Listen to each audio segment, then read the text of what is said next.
এদের রক্তে দোষ আছে, নরপশু নরাদম, এইগুলারও কিন্তু একদিন ইতিহাসে সীমার রে কিন্তু কেউ শ্রদ্ধা করে না, মোহাম্মদী ব্যাগকে কেউ শ্রদ্ধা করে না। এরা হলো সীমার এবং মোহাম্মদী ব্যাগের সন্তান, এদের সাথে কি কথা বলবো? এগুলো ইতিহাসের দুজকে লাকি হবে। এরা কি তোমরা 60 কোটি টাকা দামের গাড়ি দৌড়াও কমনে, তোমার ঘরে বাড়িতে তো একটা ভাঙ্গা ঘরের বেড়াও নাই। এই যে মানসিকতা, আপনি তাদের কথা শুনতে বলেন আমাকে, যারা বেয়াদবের মতো কথা বলে। আমার নাম বলার সময় এটাও বলে না জনাব ফজলুর রহমান, অথবা ফজলুর রহমানও বলে না। ফর এক্সাম্পল আমি আপনাকে বললাম, এরা আমাদের দেশ ঠিক করে দিবে না, এরা দেশের মালিক না, দেশের মালিক হলো জনগণ। আমার ধারণা, আমি চ্যালেঞ্জ করলাম, ওর নামটা আমাকে বলতে হবে, ওর বাড়ির পরিচয় দিতে হবে, ওর বাপ কি করতো, দাদা কি করতো, এবং আমি চ্যালেঞ্জ করলাম, না হলে আমি পলিটিক্স ছেড়ে দেব। ও হয় আলবদরের ছেলে, না হয় রাজাকারের ছেলে। আমি কথাটা খুব, হয়তো মুক্তিযুদ্ধের মাধ্যমে তার বাপ দাদা কোনোভাবে আলবদর রাজাকার হওয়ার কারণে প্রাপ্য শাস্তি পাইছিল, এবং সে যে কথাটা বলছে প্রতিহিংসা পরায়ণত্ব থেকে, ওই আলবদরের ছেলেকে আমি বলতে চাই, আমি 1200 মুক্তিযোদ্ধার কমান্ডার ছিলাম, তার মধ্যে 1100-র উপরে ছিল মুসলমান। তাইলে আমরা আর 70-80 জন ছিল হিন্দু সম্প্রদায়ের লোক, তাইলে আমরা 1100 যে মুসলমান ছিলাম, আমরা ভুলভাবে গেছিলাম। তোর বাপের চেয়ে আমি বয়সে বড়, ওর বাপের চেয়ে, ওর বাপের সঙ্গে মার যখন বিয়া হয় নাই, তখন আমি মুক্তিযুদ্ধ করে শেষ করে ফেলছি। এইসব যারা বলে, এদেরকে বাংলাদেশের মানুষ কিন্তু চিহ্নিত করে রাখবে। আমি কথাটা বললাম, সমন্বয়করা এবং কি ছাত্র, বৈষম্য বিরোধী ছাত্র সমন্বয়করা যেভাবে গালাগালি করলো বা এখনো করতেছে, এইরকম আমরা, তারা না ইসলামী দল করে, তারা না ধর্মের নামে রাজনীতি করে, যারা ধর্ম ইসলামের মতো মহান ধর্মের নামে রাজনীতি করে, তাদের মুখ এত খারাপ, তারা এত কুৎসিত ভাষা বলতে পারে, তারা মুরব্বীর সাথে এত বেশি বেয়াদবি করতে পারে, তারা কি বাপের সাথে এরকম বেয়াদবি করে ঘরে? তারা মাকে কে এই নজরেই দেখে ঘরে? এরা করতেছে কি? এবং এটা করে তারা ক্ষমতা যেতে চায়, আমাদেরকে মেরে ফেলতে চায়। সেটা হলো দুনিয়াদারি। আবার আখেরাতের ভয় দেখায়, আমরা নাকি বেহেশতে যেতে পারবো না, টিকিটটা তাদের হাতে আছে। আমি খুঁজতেছি কার হাতে টিকিট আছে বেহেশতের, আমি সেই মৌলানা সাহেবের কাছ থেকে গিয়ে টিকিটটা আনবো। কারণ উনি বলছে যে ফজলুর রহমান এই দুজকে যাবে, আমি উনার কাছ থেকে গিয়ে টিকিটটা আনবো, যে আমার একটা টিকিট দেন আপনি। 100 বার স্বীকার করি তাদের অবদানকে, আমি অস্বীকার করি তাদের যোগ্যতাকে, আমি স্বীকার করি, কিন্তু তারা মানুষের সঙ্গে ফিলোসফিক্যালি মানুষকে ভুল বুঝাইছে, প্রতারণা করছে। তারা বলতে চায় ইসলামী ছাত্র শিবির নামধারী একটা ছাত্র সংগঠন এই আন্দোলনের ভ্যানগার্ড বুঝে, আর ওই ছেলেটাকে বলে মেন্টর নাকি মাস্টার মাইন্ড। এগুলো কি? তারা বলতেছে আন্দোলনটা তারা করছে, তাহলে যে দাউদকান্দির থেকে যাত্রাবাড়ি পর্যন্ত 20-30 লাখ লোক যে প্রতিদিন মিছিল করছে, 5ই আগস্টে 136 জন লোক শুধু যাত্রাবাড়ির থানা দখল করতে গিয়ে মারা গেছে, পুলিশ শুদ্ধ। এই মরছে কারা? 95 জন মানুষ মরছে বিএনপির শুধু যাত্রাবাড়িতে 5ই আগস্ট। 422 জন, তারাও তো দাবি করে কেন তারা আন্দোলন, তাদের কেউ তো মরে নাই, বলুক না 158 জন সমন্বয়কের মধ্যে কারো গায়ে গুলি লাগছে কিনা, এই কথাটা একবার শুধু বলুক, যে না একজনের গায়ে গুলি লাগছে, আহত হয়েছিল।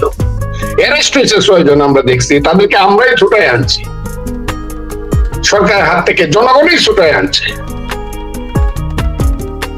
কিন্তু তারা সবটা আন্দোলনের সমস্ত ক্রেডিট দাবি করে কেন, এবং ফসলটা সবটা তাদের এইটা দাবি করে কেন? ফসলটা হলে জনগণের, ছাত্র জনতার ফসল, দেশের মানুষের ফসল। এখন তারা দেশের মানুষকে যদি বলতো যে আমরা এই আন্দোলন করতেছি, তারা তো স্লোগান দিয়েছিল 1 দফায় 1 দাবি, হাসিনা তুই কবে দাবি। কথাটা ঠিক না বেঠিক আপনি বলেন? শেষ 4 তারিখ 5 তারিখ তাদের স্লোগানটা কি ছিল? 1 দফায় 1 দাবি, হাসিনা তুই কবে যাবি। তাহলে হাসিনা তুই কবে যাবি যদি হয়, তাহলে তো অর্থ হইলে হাসিনা গেলে পরে আরেকজন আসবে। কথাটা বুঝেন? আমিও মনে করছি হাসিনা গেলে আজরাইল আসুক, আমার কোনো আপত্তি নাই, কিন্তু হাসিনা যাক। কিন্তু হাসিনা গেলে যে কি হবে, কিভাবে হাসিনাকে রিপ্লেস করবে আর একটা ভালো মানুষ, এটা কি ইউনূস সাহেবকে দিছি 3 মাসের 6 মাসের জন্য? উনি 5 বছর বসে থাকার জন্য, বট গাছের চেয়ে কলা গাছ লম্বা হওয়ার জন্য ওনাকে দিছি? নির্বাচিত সরকারের বয়স 5 বছর, আর ওনারা মনে করে ওনারা থাকবো 15 বছর বিনা ইলেকশনে। এটা বাংলাদেশের মানুষ সমর্থন করবে বা হতে দিবে? তারা এটা যদি বলতো যে আমরা 5 বছর ক্ষমতায় থাকবো, আমরা মুক্তিযুদ্ধকে মানবো না, 71-এ কোনো মুক্তিযুদ্ধ হয় নাই, আসল মুক্তিযুদ্ধ 47-এ হয়েছিল, তারা যদি বলতো 72-এর সংবিধানকে আমরা কবর দিয়া দিব, ফিরে আসছে কেমনি? এমনি রামের সুমতি হয়েছে নাকি ঠেলার নাম বাবাজি? কোনটা? এটা তারা বলুক যে আমাদের সুমতি হয়েছে অথবা ঠেলায় পড়ে আমরা বাধ্য হয়েছি।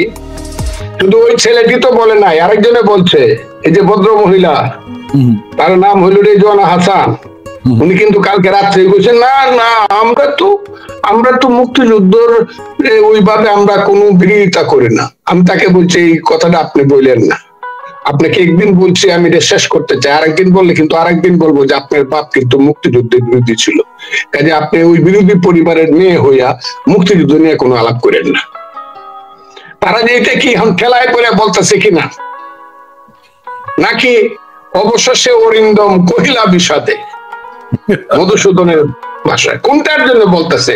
এটা কি তাদের মনের কথা নাকি মুখের কথা? অবস্থাটা মুক্তিযুদ্ধের বিরুদ্ধে যারা ফাইট করবে দেশে তারাই পরাজিত হবে, তারাই এখন আপাতত কেউ না কেউ তাদেরকে বুঝাইছে, এবং সেই কারণে বলতেছে আচ্ছা বাবা 6 মাস যা কইছি এখন তুক্কু দিলাম, আপাতত বললাম যে না না না মুক্তিযুদ্ধ মানন লাগবে। আর 24 এই যে বলছে, কিন্তু দেখলাম একটু আবার দেখলাম 69 আর 24, 71 আর 24 এই দুইটা শব্দ একসাথে উচ্চারিত হবে না, এদের রক্তে দোষ আছে। নরপশু নরাদম, নারী হত্যা শিশু হত্যা করে বড় বড় করে কয়, আর আলবদরের ছেলেরা এদের স্টেটমেন্ট নেয় আর হাততালি দেয়। এইগুলারও কিন্তু একদিন ইতিহাসে সীমার রে কিন্তু কেউ শ্রদ্ধা করে না, মোহাম্মদী ব্যাগকে কেউ শ্রদ্ধা করে না। এরা সীমার এবং মোহাম্মদী ব্যাগের সন্তান, এদের সাথে কি কথা বলবো? এগুলো ইতিহাসের দুজকে লাকি হবে। এরা কি তাদের সাথে আছে 2-3 জন, এদের সবার নাম সমন্বয়ক। এরা এখান থেকে টিকিট দিয়ে দেয়, এই যে কার্ডটা লয়ে যাও তোমরা সমন্বয়ক। জীবনে ছেলেটি পলিটিক্স করে নাই, এই কার পুত্রে মানুষে জিজ্ঞাসা করে থানায় গেলে, এই কার পুত্রে নাকি সমন্বয়ক, ও কালুর পুত। কালু কি করে? কয় মাটি কাটে। ও কি করতো? পলিটিক্স কোনদিন করতো? ফান্দোহনদারি করতো। এই ছেলেটিকে সমন্বয়ক বানাচ্ছে, তার ডরে ওসি কাঁপে, ইউনু কাঁপে। এটা তো একটা অপসংস্কৃতি শুরু হয়েছে, অপসংস্কার। 3টা জেনারেশন নষ্ট হয়ে যাচ্ছে, লেখা নাই পড়া নাই, সব শুধু সমন্বয়ক হইতে চায়। আর ডিসি সাহেবের সাথে বৈশা, অফিসিয়ালদের সাথে বৈশা, চাকরি বাকরির ব্যাপারে টাকা পয়সা নিয়ে তারা নিজেদেরকে ধনী মানুষ হিসেবে প্রতিপন্ন করতে চায়, লেখাপড়া করতে চায় না। আপনি কি বলতে চান যে তাদের ইচ্ছা? আর এরা যারা, আমি ধরি তাদের মধ্যে 2 জন বেস্ট বয়, সমন্বয়ক না, সমন্বয়ক ওই যে বৈষম্য বিরোধী ছাত্র, তার নাম বলেন, একজনের নাম হইলো হাসনাত আব্দুল্লাহ, রাইট, 1 নম্বর। 2 নম্বর সার্জিস আলম, রাইট। 1 এবং 2 তাদের 6 মাস আগে চেহারা কি ছিল, এখন তাদের চেহারা কি হয়েছে? মানুষ তো দায়িত্ব পাইলে পরে, আমেরিকার মতো রাষ্ট্রপতির প্রেসিডেন্টের দায়িত্ব পাইলে পরে ওবামার মতো লোকের শরীর হালকা হয়ে যায়, কাজ করতে করতে চেহারা নষ্ট হয়ে যায়। আর এদের চেহারা কেন টমেটোর মতো লাল হইল? এরা কেন সকাল বিকাল রাত্র দুপুর 4টা পোশাক বদলায়? আমি তাদের পিতা, তারা আমার সন্তান, আমি তাদের কাছে হাত জোর করে তোমাদের মানসিকতার কথা বলতে, এই মানসিকতায় তো আমার দেশে যুব সমাজ, ছাত্র সমাজ, তরুণ সমাজ গড়ে উঠবে না। তোমরা 4 কোটি টাকা দামের গাড়ি দৌড়াও কেমনে? তোমার ঘরে বাড়িতে তো একটা ভাঙ্গা ঘরের বেড়াও নাই। এই যে মানসিকতা, আপনি তাদের কথা শুনতে বলেন আমাকে, যারা বিয়াদবের মতো কথা বলে। আমার নাম বলার সময় এটাও বলে না জনাব ফজলুর রহমান, অথবা ফজলুর রহমানও বলে না। ফর এক্সাম্পল আমি আপনাকে বললাম, এরা আমাদের দেশ ঠিক করে দিবে না, এরা দেশের মালিক না, দেশের মালিক হলো জনগণ। আপনি বাংলাদেশের সংবিধানের 7 আর্টিকেলে যান, কি লেখা আছে গত 54 বছর যাবত পৃথিবীর সব সংবিধানে লেখা আছে দেশের মালিক জনগণ। সেই জনগণের কাছে যান, ভোটের রায় নেন, দেখেন কে বলে জনগণ কাকে দায়িত্ব দেয়। আমি তো সেই কথাটা বলছি। এটা বললেই আপনার মুখ কালো হয় কেন? কেন আমাকে বকাবকি করেন আমি গণশত্রু, আমি ভারতের দালাল? এই কথা কেন বলেন? আমি ভোট চাইলে ভোট করবেন না? একটা ভোটের জন্য 30 লক্ষ লোক মারা গেছে। 1970 সালের 7ই ডিসেম্বর একটা ভোট দিছিল, শেখ মুজিবুর রহমানের নৌকা মার্কায় আওয়ামী লীগ দিছিল, সারা পাকিস্তানের মেজরিটি বানাইছিল। ইহিয়া খান ভুট্টোরা মানে নাই বলি যুদ্ধ হয়েছিল বাংলায়। যদি সেদিন ক্ষমতা দিত যুদ্ধটা তো হইতো না। একটা ভোটের জন্য যদি যুদ্ধ 30 লাখ লোক মারা যেতে পারে, এটাই তো মেন জিনিস। সেই ভোটটা চাইলে আপনি আমাকে ভারতের দালাল বলবেন, গণশত্রু বলবেন। আমরা ভোটের জন্য আমরা কি রক্ত দিছি নাকি? তাইলে কি 3 জন ছেলেকে অ্যাডভাইজার বানানোর জন্য দেশের মানুষ রক্ত দিছে? আর 152 জন সমন্বয়ক বানায় সুন্দর সুন্দর কাপড় চোপড় পরাইবার লাগি রক্ত দিছে, আর বকা শুনবার লাগি প্রতিদিন। আর নিজেরা অফিসে মারামারি করে, মেডিকেল হাসপাতালে যাবে, রাজপথে মারামারি করে পড়ে থাকবো, তার জন্য মানুষ ভোট তাদের বিরুদ্ধে সাথে আন্দোলন করছিল না 5ই আগস্ট। ভোট করার জন্য যদি না করতে, কিসের জন্য করছে? আমাকে যদি সে বলে ভোট করার জন্য আমি আন্দোলন করি না, আমি বলবো তোমাকে তো আমি ওই সমন্বয় কত বানানোর জন্য, এটা কি বলে, উপদেষ্টা বানানোর জন্য আন্দোলন করে নেই। কে ফরিদে ইয়াসমিন, কি তার অবদান? কে বেঈমানি করে এদেরকে ছাইড়া দেন? জনগণ কিন্তু চিরদিন এদের বিচার করবে। যেমন এখন পর্যন্ত জনগণ কিন্তু এদের ফ্যাসিস্টদের বিচার চিরদিন করবে। আপনারা যদি বিচার ছাড়িয়ে দিয়ে বলেন আপনারা আইসা পড়েন ইন্ডিয়ার থেকে, হাসিনা সহ, এরা আইসা চোখ তুললে মানুষের দিকে তাকাইতে পারবে না।